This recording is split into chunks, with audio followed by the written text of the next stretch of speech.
Queridos irmãos, que a graça e a paz de nosso Senhor Jesus Cristo seja com a sua vida, seja com a sua família. Como você está? Como está a sua família? Tudo bem? Eu espero em nome de Jesus que esteja. Foi esta a minha oração antes mesmo de assumir esta plataforma digital para vos transmitir esta mensagem. Eu orei a Deus rogando ao Senhor pela sua vida, rogando ao Senhor pela sua família, pela sua casa, e desejo de coração que a paz do Senhor Jesus possa estar reinando na sua vida, na sua casa, na sua família, que a graça do Senhor Jesus possa estar sendo abundante na sua vida, na sua família, que a sua alma possa estar se regozijando cada dia, mesmo com toda a dificuldade, mesmo em meio a todas estas circunstâncias que ora vivemos, que a paz do Senhor, que a alegria do Senhor, que a comunhão do Senhor possa estar fazendo parte da sua vida, da sua família, e que esses dias também sejam dias de oportunidade, de crescimento espiritual, de alimento espiritual através da leitura da palavra, através de joelhos dobrados. Que esses dias sejam dias diferenciais na sua vida, na vida da sua família. Enquanto que, lamentavelmente, nós ouvimos nos noticiários de que a violência doméstica aumentou devido muitos não terem o hábito de conviverem juntos, não é? Maridos que passavam um dia no trabalho e só convivia poucas horas com o seu cônjuge, hoje infelizmente se notifica que aumentou alarmadoramente os casos de violência doméstica, o que é lamentável, o que é muito triste. E eu espero e eu creio de coração, biblicamente, de que isso jamais poderá estar também acontecendo no meio da família de Deus, no meio dos filhos de Deus. É possível que os ânimos em algum momento possam realmente se alterarem, mas lembre-se, amado irmão, amada irmã, o Espírito Santo que nos une, o Espírito Santo que nos guia, ele deve gerar em nós crescimento. Então, a palavra de Deus diz que quando nós nos reunirmos, quando nós estivermos juntos, seja para o crescimento, seja para o amadurecimento, seja para glorificar o nome do Senhor Jesus. E isto vale também quando se trata da nossa família, quando se trata da nossa casa. Então talvez, meu amado irmão, minha amada irmã, também o seu tempo, as horas que passavam juntos, talvez aumentou nesses dias de isolamento social. E eu espero, e a minha oração é que esses dias, apesar de tudo, possa também estar sendo esses dias bons, esses dias de colocar em dias, né, o diálogo conjugal, sejam dias de reforçar a aliança conjugal, sejam dias de reforçar a unidade da família. Tem sido esta a minha oração e eu espero em nome de Jesus ser atendido pelo meu Senhor, e eu espero em nome de Jesus que o meu amado irmão, que a minha amada irmã possa estar de fato fazendo a sua parte. Queridos, convido você nesse momento para abrir a sua Bíblia no livro de Números. Eu tenho lido o livro de Números, na verdade não é uma leitura aleatória, faz parte da minha leitura anual. E eu estou lendo Números, né? E eu sei que alguns, às vezes, quando está lendo a Bíblia e chega no livro de Números, tem aquela tendência de pular, devido o livro tratar de uma numerologia. Então, existe realmente algumas repetições de números, né? Afinal, o nome do livro é Número, mas como já disse outro dia aqui, se Deus não gostasse de número, né? Se Deus não estivesse atento aos números, se os números não fizessem nenhum sentido para Deus, ele não teria colocado um livro na Bíblia com o nome Números. Né? Então, número é tão importante para Deus que tem um livro com o nome de Número. E o livro de Números relata acontecidos, fatos muito importantes que nos ensina e que tem lições preciosas para nós.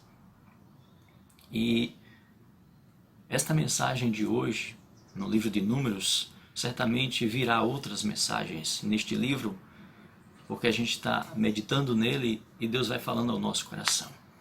E hoje eu gostaria de falar para os irmãos sobre o seguinte tema: o perigo de se insurgir contra Deus. Então, Números, capítulo 16, versículo 41 ao versículo 50, diz assim a santa palavra de Deus: Mas no dia seguinte, toda a congregação dos filhos de Israel murmurou contra Moisés e contra Arão, dizendo: Vós matastes o povo do Senhor. E aconteceu que, ajuntando-se a congregação contra Moisés e Arão, e virando-se para a tenda da congregação, eis que a nuvem a cobriu, e a glória do Senhor apareceu. Vieram, pois, Moisés e Arão perante a tenda da congregação. Então falou o Senhor a Moisés, dizendo: Levantai-vos do meio desta congregação, e a consumirei no momento. Então se prostraram sobre os seus rostos, e disse Moisés e Arão: Toma o teu incensário e põe nele fogo do altar, e deita incenso sobre ele, e vai depressa à congregação, e faze expiação por eles, porque grande indignação saiu diante do Senhor. Já começou a praga. E tomou Arão, como Moisés tinha falado, e correu ao meio da congregação. E eis que já a praga havia começado entre o povo. E deitou incenso nele, e fez expiação pelo povo. E estava em pé entre os mortos e os vivos, e cessou a praga. E os que morreram naquela praga foram 14.700, fora os que morreram pela causa de Coré. E voltou Arão a Moisés à porta da tenda da congregação, e cessou a praga. Deus, em nome de Jesus, assim Deus, quando estava lendo esse texto e me deparei com esta cena, com esta situação, meu Pai, e de tantas outras relatadas no livro de Números, e que me fez pedir a Ti perdão, que me fez pedir a Ti, ó Deus, misericórdia por mim e pelo Teu povo. Assim eu te peço nesse momento, Pai, diante desta leitura bíblica e diante da mensagem que ouviremos neste momento, que o Senhor nos dê um espírito humilde, que o Senhor nos dê um espírito quebrantado, um espírito contrito, Senhor, de modo a nos voltarmos para Ti, de modo, Senhor Deus, a nos submetermos à Tua vontade, de modo, Senhor, a sermos fiéis a Ti. Perdoa nossos pecados, perdoa nossos insurgimentos contra a Tua pessoa, contra a Tua autoridade, contra a Tua santidade, Pai, e dá-nos sabedoria para, nos dias de hoje, obedecermos os Teus princípios, obedecermos aquilo que o Senhor estabeleceu desde o princípio, para nortear a nossa vida com segurança, para nortear a nossa vida, Senhor Deus, de acordo com a Tua vontade. Ajuda-nos por amor do Teu nome. Abençoa o Teu povo eleito, a Tua amada igreja. Assim eu oro, assim eu suplico ao Teu Santo Espírito que fale conosco neste momento. Em nome de Jesus eu oro, Pai, juntamente com o Teu povo, juntamente com a Tua igreja. que diz comigo, amém. Queridos, a Bíblia é a palavra de Deus registrando a história de um povo em movimento. A Bíblia é a palavra de Deus registrando a história de um povo eleito, escolhido por Deus. Esse povo que está desde a escolha de Deus. Desde que Deus disse a Abraão, sai do meio da tua parentela e eu te conduzirei para um lugar que tu não sabes, que tu não conheces, e te estabelecerei ali, e farei contigo uma aliança, e farei em ti uma grande nação, e abençoarei os que te abençoarem, e amaldiçoarei os que te amaldiçoarem.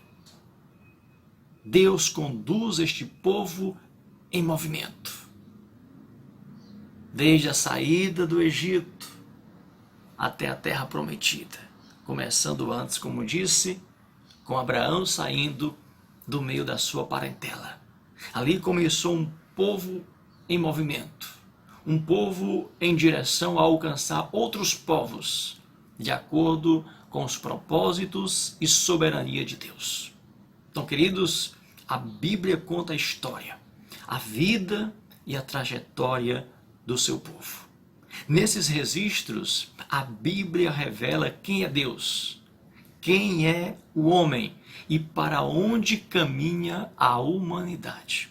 Então, a Bíblia registra a história do povo de Deus e a Bíblia relata os sentimentos, as escolhas, as decisões deste homem e revela um pouco da identidade de Deus, da soberania de Deus, da autoridade de Deus. E neste processo de caminhada, muitas manifestações de Deus se concretizaram em forma de milagres, de repreensões, exortações, castigos e juízos, desde os mais brandos aos mais severos, culminando e apontando para o juízo final de toda a terra. Nós ainda estamos neste movimento, nós ainda estamos nesta caminhada. O mesmo Deus que tangia este povo no deserto, que conduzia este povo, que conduziu ali por 40 anos naquela travessia, através de Moisés e Arão, através de Josué e Calebe, que foram os que tiveram acesso, que foram os únicos daqueles que saíram do Egito.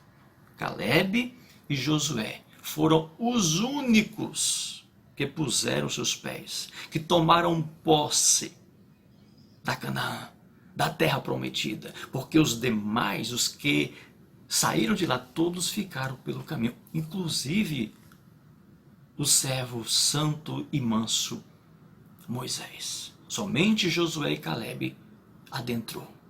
E os que nasceram durante aqueles 40 anos.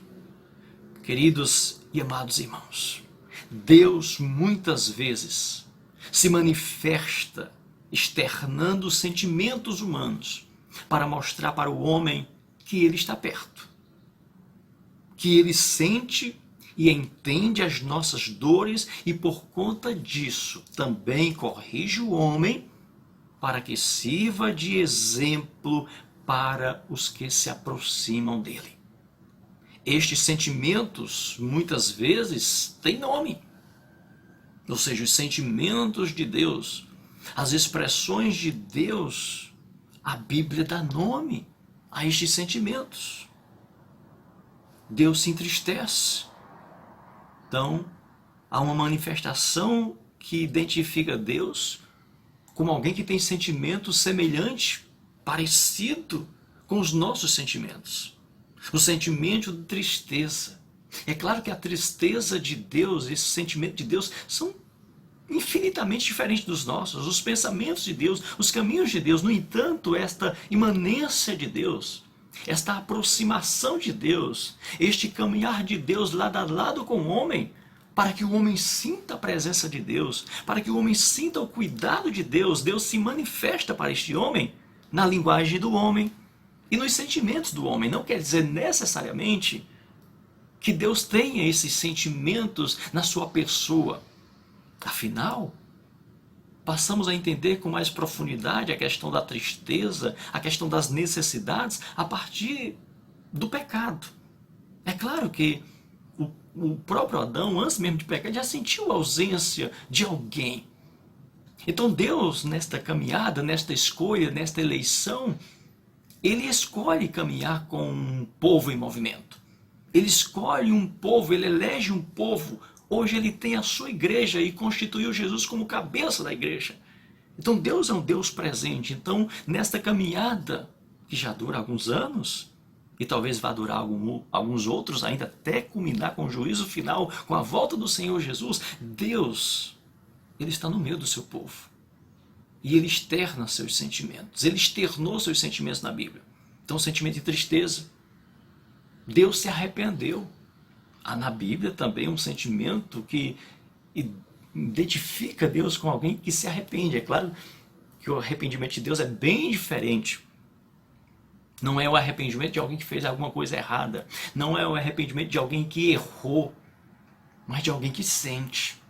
De alguém que queria, que deseja e que está ali para abençoar o povo e que faz somente o bem para esse povo. Mas quando esse povo realmente se insurge contra ele, quando esse povo se rebela contra ele, em alguns momentos a Bíblia vai usar a expressão: Deus se arrependeu de ter feito o homem. Deus se arrependeu de ter feito assim. Então estou colocando isso para mostrar a presença de Deus, a imanência de Deus, o lado a lado de Deus com o homem. E isso nos faz realmente sentir encorajados a servir esse Deus, a caminhar com esse Deus, a servir a Deus não como uma divindade distante, aleatória, alheia aos nossos sentimentos, alheia à compreensão das nossas necessidades. Porque a Bíblia, a palavra desse Deus, o identifica comigo. É claro que eu tenho que ter cuidado. Eu tenho que saber que Deus é um fogo consumidor. Que com Deus não se brinca, que eu tenho que manter realmente o princípio do distanciamento pelo temor, pelo respeito, pela honra. Deus se fez questionamento de igual para igual e se deixou questionar. Deus se deixou até ser aconselhado. Se você for ler direitinho, Moisés aconselha Deus em alguns momentos em que Deus se ira, em que Deus deseja destruir aquele povo rebelde. Moisés vai dar alguns conselhos, como por exemplo: Senhor, se o Senhor fizer isso, Senhor, se o Senhor destruir o teu povo aqui no deserto, o que vão dizer os egípcios? Eles vão dizer o seguinte: olha, esse Deus invisível os tirou daqui do Egito, das garras de Faraó, mas não foi capaz de conduzir até onde ele prometeu conduzir este povo, que seria a terra prometida.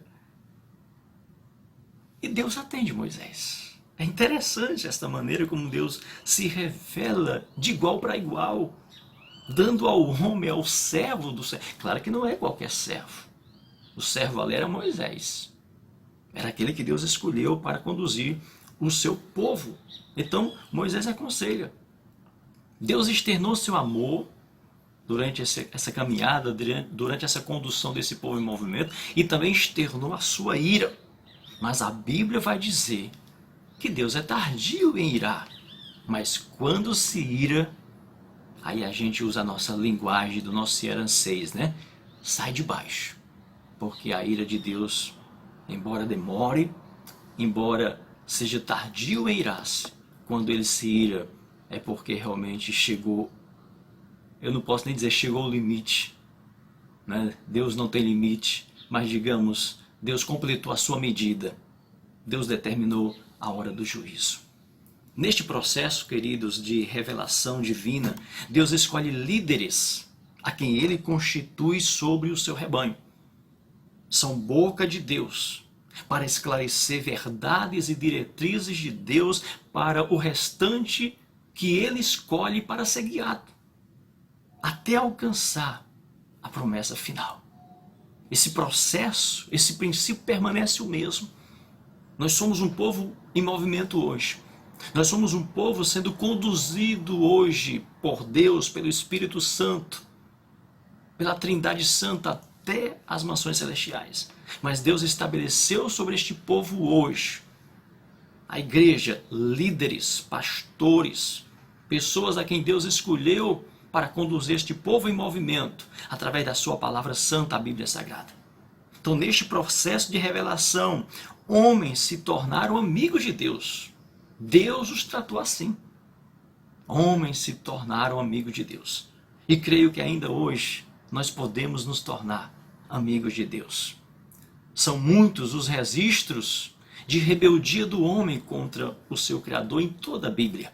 Razão pela qual muitos dos que viram a sua glória, razão pela qual muitos dos que viram os seus milagres, as suas maravilhas e irmandade, ou imanência de Deus, ou aproximação de Deus, contudo, não conseguiram alcançar a terra prometida.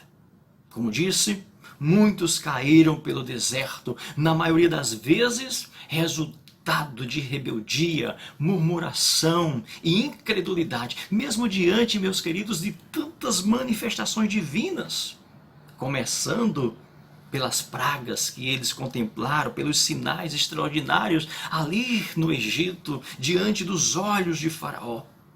E depois que saíram dali, começou aquela peregrinação, veio as dificuldades, e a primeira delas foi o mar pela frente e o exército do Faraó atrás.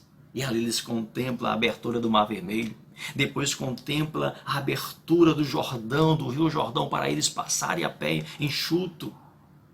Viram uma água jorrar da rocha, quando Moisés toca aquela rocha. Ao chegar naquele lago de águas, eles sedentos e vão beber, não conseguem porque as águas são amargas. Deus transforma milagrosamente aquela água amarga em água doce. Comida, maná caindo do céu, carne Deus os deu em abundância. E tantos outros sinais e tantas outras maravilhas que este povo contemplou ali naquele deserto, naquele espaço de 40 anos.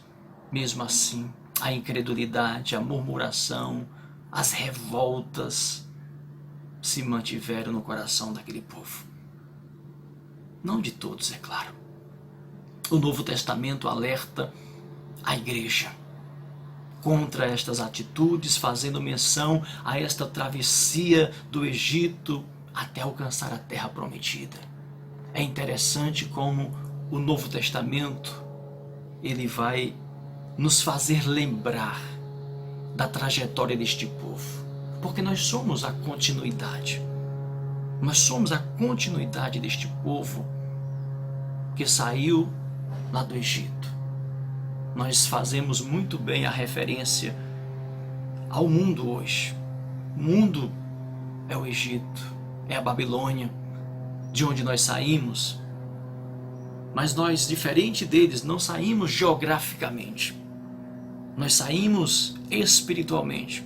Nós saímos pelas atitudes. Nós saímos pela conversão. Nós estamos no mundo, como o Senhor Jesus bem disse a seu próprio respeito. Eu estou no mundo, mas não sou do mundo. O meu reino não é deste mundo. A minha pátria não é daqui. Nós esperamos uma cidade celestial. Então, querido, preste atenção nisso. Hebreus capítulo 3, versículo 10 ao versículo 19 diz assim, para a nossa compreensão, para o nosso entendimento, para a nossa reflexão, nós que somos este povo em movimento, nós que hoje, ao invés de ser chamado Israel, somos chamados de Igreja de Cristo, diz assim a palavra do Senhor. Por isso me indignei contra esta geração, falando dessa geração lá do deserto, e disse, estes sempre erram em seu coração, e não conhecem os meus caminhos. Assim jurei na minha ira, que não entrarão no meu repouso. E não entraram. Vede, irmãos, que nunca haja Isso agora o autor da carta aos Hebreus falando para nós, para a igreja. Vede, irmãos, que nunca haja em qualquer de vós um coração mau e infiel para se apartar do Deus vivo, como alguns deles se apartaram. Antes, exortai-vos uns aos outros todos os dias, durante o tempo que se chama hoje, para que nenhum de vós se endureça pelo engano do pecado, porque nos tornamos participantes de Cristo, se retivermos firmemente o princípio da nossa confiança até ao fim. Enquanto se diz, se ouvirdes a sua voz, não endureçais os vossos corações como na provocação, porque havendo-a alguns ouvido, o provocaram. Mas não todos os que saíram do Egito por meio de Moisés. Mas com quem se indignou por 40 anos? Com quem Deus ficou indignado por 40 anos? Não foi porventura com os que pecaram? Cujos corpos caíram no deserto? E a quem jurou que não entraria no seu repouso? Senão aos que foram desobedientes. E vimos que não puderam entrar por causa da sua incredulidade. Queridos irmãos, nós precisamos vigiar para não nutrirmos um coração incrédulos.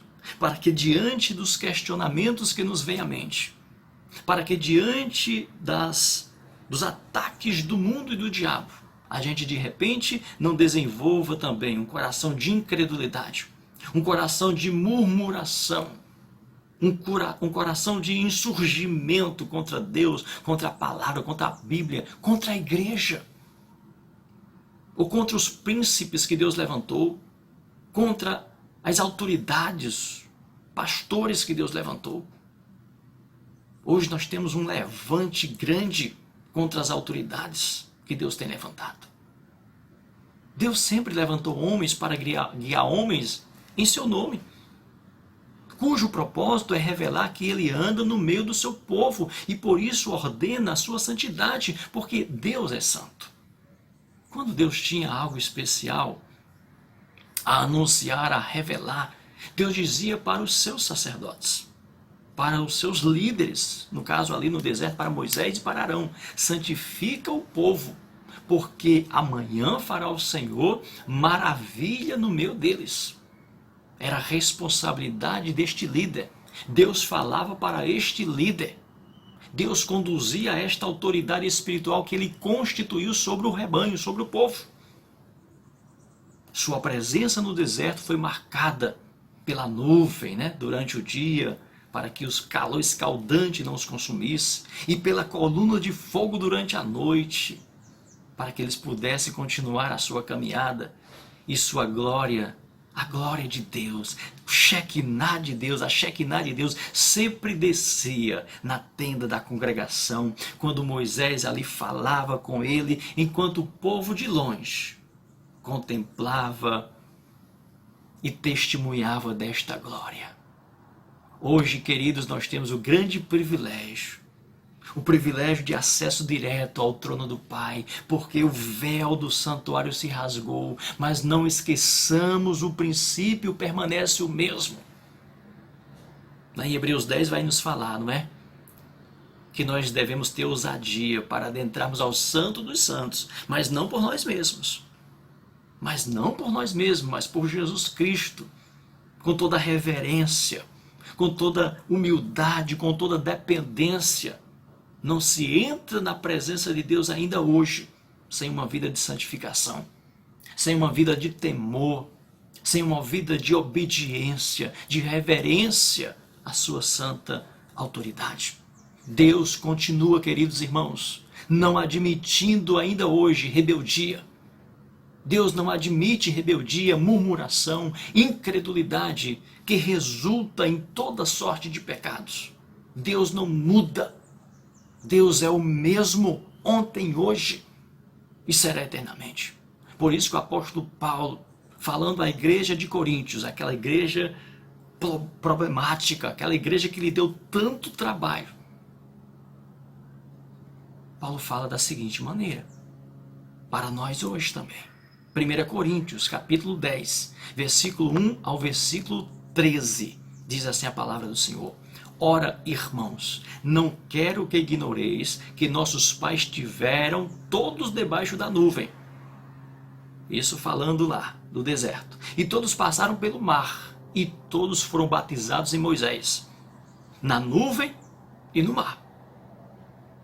E todos comeram de uma mesma comida espiritual, e beberam todos de uma mesma bebida espiritual, porque bebiam da pedra espiritual que os seguia. E a pedra era quem? A pedra era Cristo. Quando nós interpretamos as Escrituras, irmãos, e falamos, olha, a pedra lá no deserto era Jesus Cristo, nós não estamos fazendo uma interpretação aleatória, nós estamos fazendo uma interpretação com a própria Bíblia. Então Paulo está dizendo aí que aquela pedra era Cristo, e essa pedra o seguia. Mas Deus não se agradou da maior parte deles. Por isso foram prostrados no deserto. E estas coisas, olha, preste atenção, e estas coisas foram-nos feitas em figura, como exemplo, para nós, para que não cobicemos as coisas más, como eles cobiçaram. Nós vamos ver em outra mensagem, ainda nesse livro, essas cobiças, esse fastio pelo pão de Deus, esse fastio por Deus, enquanto a sua alma cobiçava e desejava algo mais. Nós vamos ver que isso tem uma relação muito profunda com o espiritual, com a nossa alma, conectada ou não ao Senhor. Não vos façais, pois, idólatras, como alguns deles, conforme está escrito. O povo assentou-se a comer e a beber e levantou-se para folgar. E não nos esqueçamos, como alguns deles fizeram. Aliás, e não nos forniquemos, não nos prostituamos, como alguns deles fizeram. E caíram num dia 23.000. E não tentemos a Cristo, como alguns deles também tentaram, e pereceram pelas serpentes. Nós vamos ver tudo isso depois, em outras mensagens. E não murmureis, como também alguns deles murmuraram, e pereceram pelo destruidor. Ora, tudo isto lhes sobreveio como figuras, como exemplo, e estão escritas para aviso nosso, para quem já são chegados os fins dos séculos. Preste atenção, amado irmão. Para nós, Paulo está dizendo, já é chegado o fim dos séculos, já é chegado o fechamento, esse povo em movimento, esse povo conduzido há milhares de anos, estão chegando no final do curso da sua caminhada. Esta caminhada até os estão se concluindo, os séculos que Deus determinou no seu calendário, na sua economia. Aquele, pois, que cuida está em pé, olhe, cuidado, não caia. Não veio sobre vós tentação, senão humana, mas fiel é Deus, que não vos deixará tentar acima do que podeis. Antes, com a tentação, dará também o escape, para que a possais suportar. Deus, nós sabemos que Deus aborrece pecado. Isto nós sabemos desde que nós passamos a ter noção de gente, de pecador. A Bíblia nos ensina esta verdade de Gênesis ao Apocalipse. Mas existe, queridos, alguns pecados que aparentemente não parecem ser tão grave assim na nossa avaliação, principalmente em nosso meio hoje. Visto ser comum acontecer alguns levantes contra lideranças que Deus estabeleceu, com o seguinte argumento, de que todos nós somos líderes, de que todos nós somos sacerdotes e profetas, e todos nós temos o Espírito Santo, de modo não precisar mais de que ninguém nos guie, de que ninguém me guie, de que ninguém me pastoreie. Eu tenho o Espírito Santo, eu sou conduzido por Deus, eu sirvo ao Senhor. Quando eu faço isso, eu faço para Deus. Eu não tenho satisfação a dar a pastor, a liderança alguma. Tem alguns que agem assim hoje e entendem que estão agindo no mais alto nível de espiritualidade. Será? O argumento tem uma meia-verdade. Digo meia não porque não seja verdade. Porque de fato temos realmente o sacerdócio real dos santos. Você pode se alegrar com isso.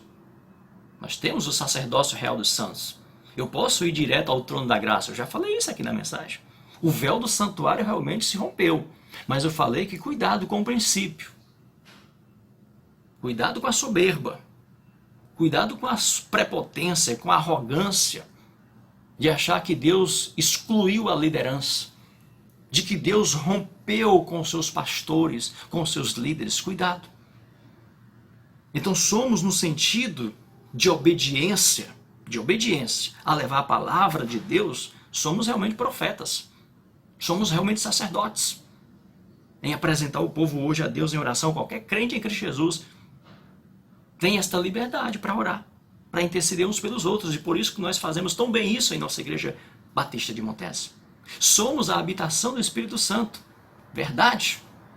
Mas quando digo que uma verdade plena como esta que nós estamos falando, que os crentes defendem, ela se torna minha verdade, eu afirmo que é porque o princípio da palavra, o princípio das ordenanças de Deus, infelizmente, na maioria dos argumentos para os que assim se insurgem contra Deus ou contra a liderança de Deus, tudo é jogado no lixo da soberba e da prepotência dos que assim pensam e se levantam contra a autoridade espiritual que Deus estabeleceu sobre o mesmo. Porque todos nós que somos ovelhas, todos nós que somos crentes, Deus constituiu sobre nós uma autoridade. Eu tenho autoridade espiritual terrena sobre mim. E eu respeito esta autoridade terrena, sempre respeitei e continuo respeitando, porque Deus estabelece, meus queridos. Ninguém anda, esse povo em movimento não anda por si próprio. Deus constituiu autoridade espiritual. E somente aqueles que estão firmados e obedientes a esses princípios serão bem-sucedidos nesta caminhada. Somente aqueles que foram fiéis naquele movimento de 40 anos puderam adentrar a terra prometida. Isto é um princípio infalível. Porque a forma como Deus trata, queridos irmãos,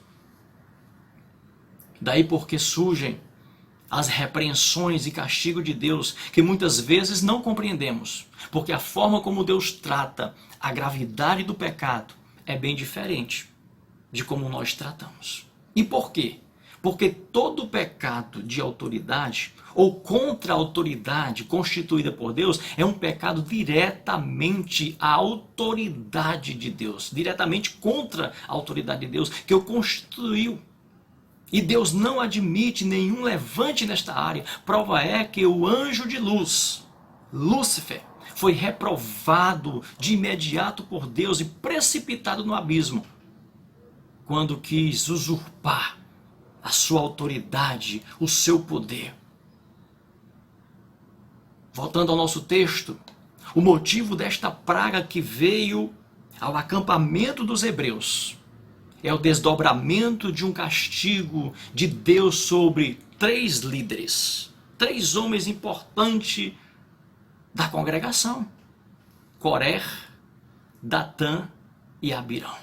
Servidores do tabernáculo, servidores do templo, da tenda, constituídos por Deus, mas que queriam muito mais. Não foram humildes, não foram zelosos com a porção que Deus deu, com o ministério que Deus deu, com a responsabilidade que Deus deu. Ambicionou um cargo, uma função que não lhe pertencia, que Deus não os havia chamado para exercer. Veja aí capítulo 16 de Números, versículo 8 ao 11. Disse mais Moisés a Coré: ouvi agora, filhos de Levi, porventura pouco para vós é que o Deus de Israel vos tenha separado da congregação de Israel para vos fazer chegar a si e administrar o ministério do tabernáculo do Senhor e estar perante a congregação para ministrar-lhe e fazer chegar. E a todos os teus irmãos, os filhos de Levi contigo, pouco é isso para ti? É insuficiente esse privilégio de Deus ter te escolhido para esse ministério, para esta função, para este cargo que Deus te confiou. Isso é insuficiente para ti? E aí Moisés continua: ainda também procurais o sacerdócio. Ou seja, levita, cuidador do templo, é um privilégio para você. Você quer assumir o sacerdócio, você quer puxar o tapete, você quer derrubar o seu líder, o líder que eu constituí. Deus está falando através de Moisés, e Moisés falando para ali Datã, Coré e Abirão. Assim tu e todo o teu grupo, olha o que Moisés diz, estáis contra o Senhor. Moisés está dizendo: olha, assim Coré, você Datã, você Abirão, e todos esses que vocês têm realmente conquistado após vocês estão se levantando contra Deus. Vocês estão se levantando contra o Senhor que os tirou do Egito. E isto é muito perigoso. E ele continua: assim tu e todo o teu grupo estáis contra o Senhor. E Arão. E aí Moisés faz uma colocação bem interessante. E Arão? Quem é ele? Quem murmureis contra ele? Quem é Arão? Você está murmurando? Você quer assumir o lugar de Arão, ô Coré? Quem é Arão? Arão, coitado, não tinha condição de se colocar nessa posição. Eu, Moisés, gago, pesado de língua, eu quis rejeitar esta missão, esta responsabilidade, mas foi Deus que me colocou. Em outras palavras, vocês estão se rebelando contra mim e Arão? Não. Vocês estão se rebelando contra Deus, pois quem somos nós? Somos tão mortais quanto vocês. Somos tão servos de Deus quanto vocês, tão necessitados, tão carentes, com um agravante. A mão de Deus pesa diariamente sobre mim, pela minha missão, pela minha responsabilidade. Em outras palavras, eu fico pensando, Moisés eu poderia passar para você esse cargo, essa responsabilidade, essa missão. Como Jeremias, lá no capítulo 20 de Jeremias, diz: olha, quando eu penso em me calar, quando eu penso em desistir, quando eu penso em ser amigo do povo, em cair na graça do povo, em ser popular. Em outras palavras, não falar as palavras que Deus coloca no meu coração, não pregar todo o conselho de Deus. Uma chama de fogo, uma bola de fogo queima dentro de mim e eu não posso me conter. Queridos e amados irmãos e amada Igreja Batista de Montes, eles morreram por causa do pecado. Coré, Abirão e Datã, e mais de 200 homens no primeiro momento da rebeldia. Eles morreram por causa do pecado, mas deixaram discípulos para continuar importunando os líderes de Deus. Neste caso aqui em especial, nesse contexto, Moisés e Arão. E os discípulos de Coré, os discípulos de Abirão, continuam ainda perturbando a paz de muitos líderes e pastores chamados por Deus para apacentar o seu rebanho hoje. Hoje é o dia do pastor, não é? Hoje é o dia do pastor. Domingo, segundo domingo, dia do pastor.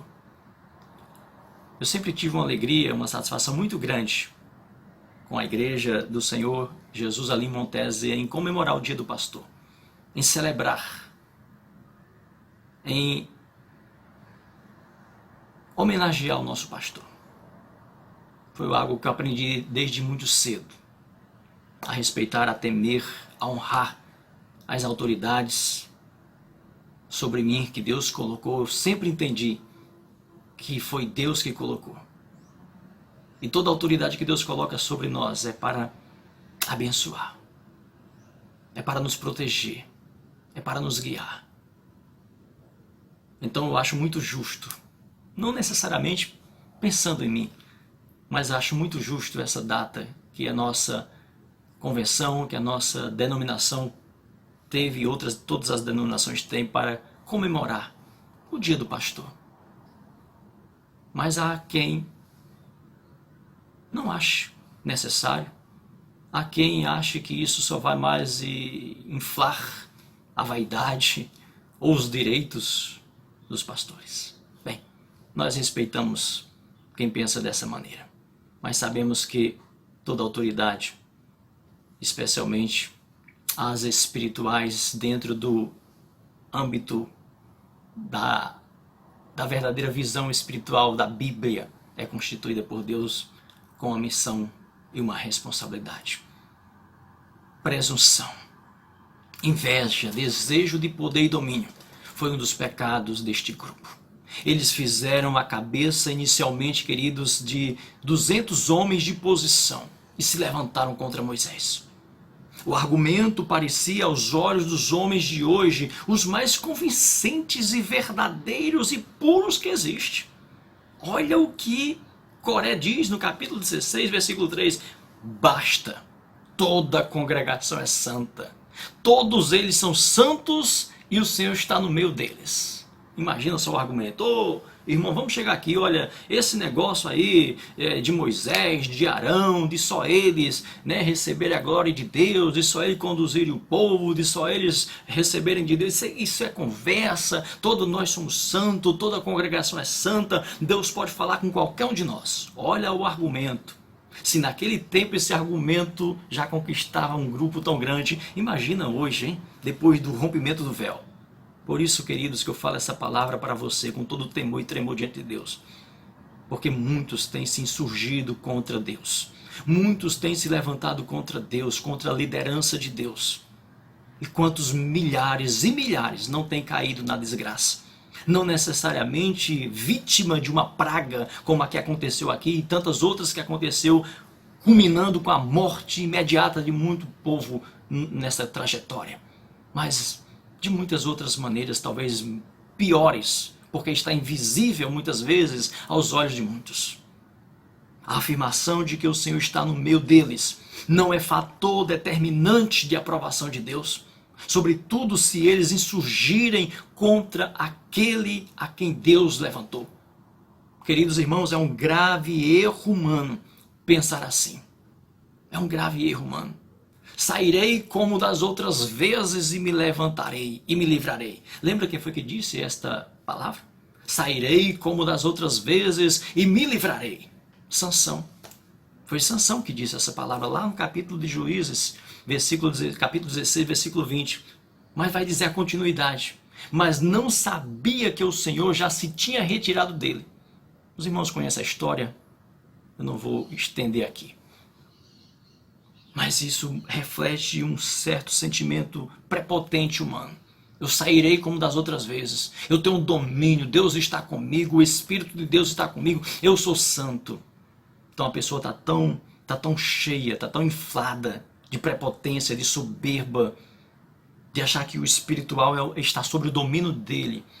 Por ele já ter conquistado tanto, por ele já ter sido tão abençoado, por ele já ter conquistado tanto em nome dessa fé, em nome dessa espiritualidade, que ele acha que agora é automático. Sairei como das outras vezes, eu farei assim porque Deus está no meu nosso.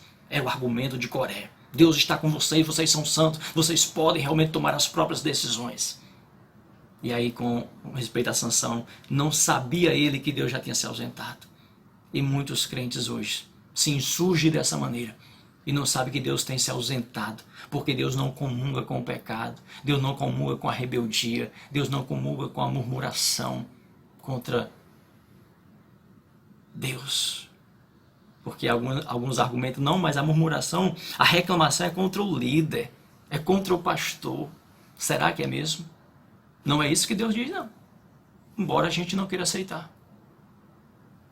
Deus retira a sua presença quando o pecado é acalentado por nós. Deus conhece as intenções dos corações. Não adianta esconder nada do olhar de Deus. Nada. Eles acreditavam que Moisés e Arão queriam dominar sobre o povo. E que essa de somente eles poderem falar com Deus, essa de somente eles poderem ver a glória de Deus, era balela. Isso sim, para eles, no argumento deles, era prepotência. Todo o povo é igual. Se Deus fala com ele, fala também com todo o povo, com toda a congregação. Toda a congregação é santa e tem o mesmo acesso. toda a congregação é santa e tem o mesmo acesso.